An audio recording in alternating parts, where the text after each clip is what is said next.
दिल्लीर निर्वाचन पूर्वर भारतीय जनता पार्टी बा केंद्रीय सरकार जेपरी भाव में राजनैतिक दल को मर्यादा न दे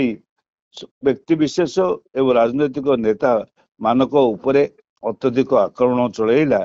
एवं से विरुद्ध रे विभिन्न प्रकार कुत्सा रटना कला तार प्रभाव तो निश्चय लोकों पाखे रहिबो किंतु भारतीय जनता पार्टी एपरी मिथ्या एवं असत्य प्रचार फल जो लोकमत सांग को आने को चेष्टा करुछि से चिरस्थायी रहिबो नाही ए विषय से जानिबा उचित अल्प दिन परे ताहा मध्य वर्तमान स्थिति रे बीजेपी भारतीय जनता पार्टी सफल हब बोलिक जो आकलन करा जायछि ता होय तो ठीक हबो। हाँ हाँ हाँ एग्जिट पोल रो एग्जैक्ट न होई पारे किंतु एग्जिट पोल कहवा अनुसार निश्चित भाव में भारतीय जनता पार्टी से सरकार गठन करिवो। केजरीवाल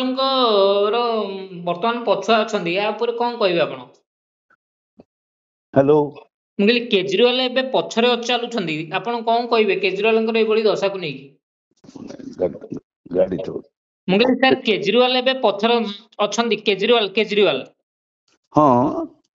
केजरीवाल ऊपर जो सब भाव